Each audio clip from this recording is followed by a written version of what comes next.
Alors Albert, donc tu es chercheur en neurosciences et psychologue clinicien. Qu'est-ce qui t'a amené à te passionner autant pour l'étude du cerveau et par tous ces mécanismes humains? Bonjour.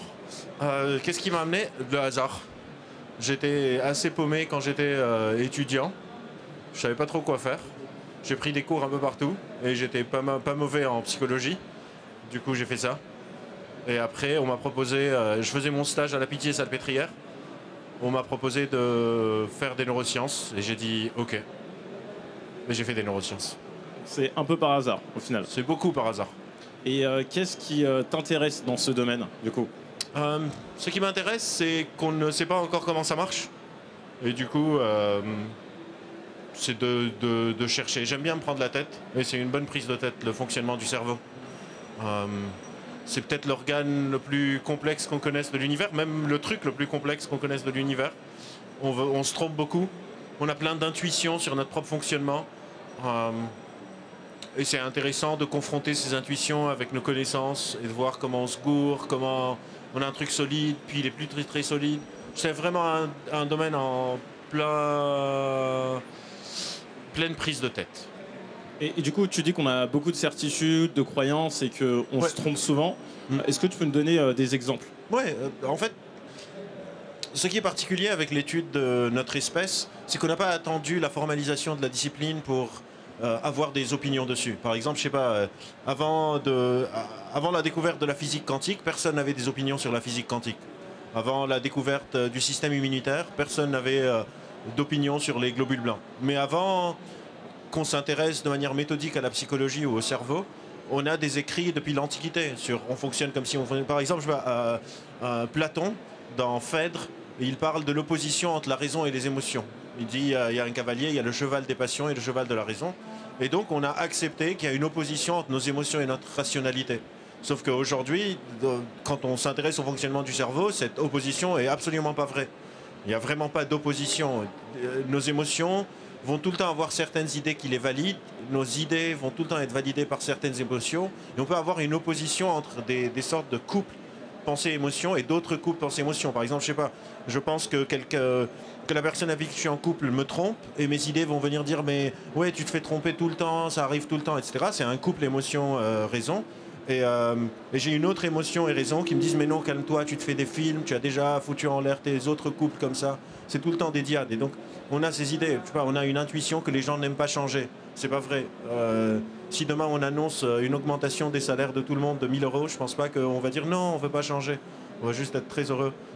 Donc il y a plein d'intuitions comme ça qu'on utilise, qu'on peut être plutôt cerveau gauche ou cerveau droit, qu'on peut être plutôt créatif et artistique ou rationnel et scientifique aussi pas vrai. Et donc on a plein d'intuitions qui nous viennent parfois de très très loin et c'est important de les confronter parce que c'est ce qu'on appelle des croyances performatives, elles ont un impact.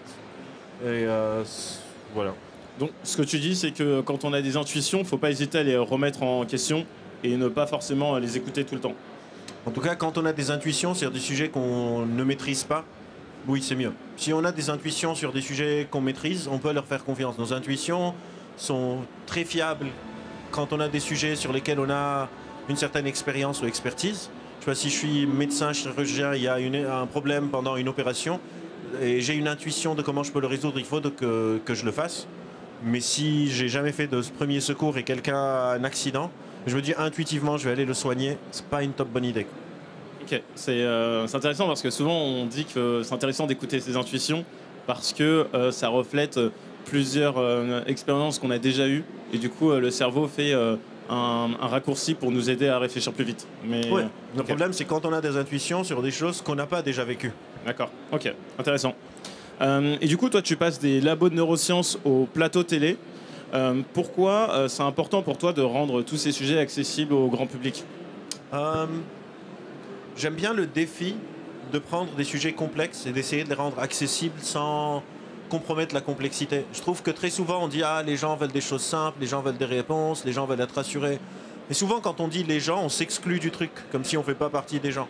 Et surtout en psychologie, avant, puis en neurosciences, on a tout le temps des explications très simples et on utilise 10% de notre cerveau, on n'aime pas changer, le cerveau gauche, cerveau droit, la neuroplasticité à toutes les sauces. Et quand j'étais au labo, souvent on regardait ça avec un œil un peu moqueur, en mode ah ah ah, c'est n'importe quoi. Et à un moment on s'est dit avec des collègues, c'est peut-être notre responsabilité. En fait en France on n'a pas beaucoup ce truc qui existe beaucoup plus dans les pays anglo-saxons, où c'est les chercheurs qui font ce qu'on appelle la vulgarisation. En France, c'est rare, c'est-à-dire, je sais pas, les gens qui bossent sur les IRM, c'est eux qui écrivent des bouquins grand public. En France, les bouquins grand public en psychologie, par exemple, ou en neurosciences, sont souvent écrits par des personnes qui disent on est expert en neurosciences, mais qui font pas de recherche, qui publient pas, des gens qui font pas de la clinique, qui font pas de la thérapie. Et je me suis dit, ce serait pas mal qu'on essaye d'introduire ça ici, où on essaye nous-mêmes de vulgariser nos propres disciplines.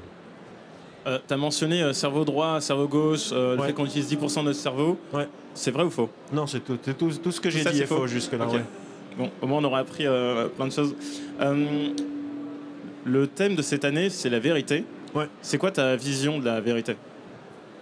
En fait, la vérité, quand on en parle, on a tendance à croire que c'est un truc binaire. Que si quelque chose est soit vrai, soit faux.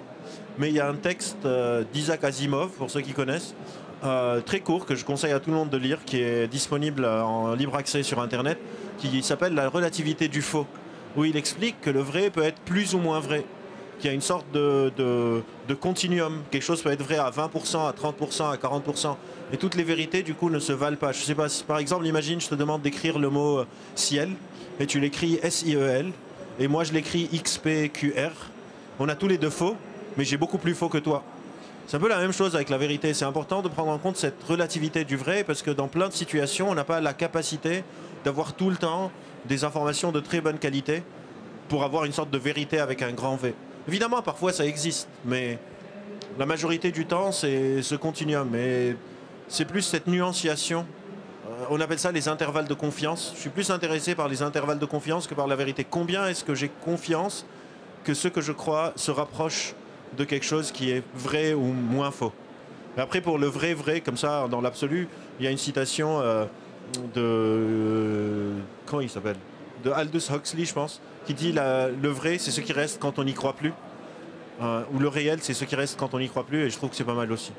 Bon, sur cette belle citation, on va te remercier. Merci beaucoup. Merci beaucoup.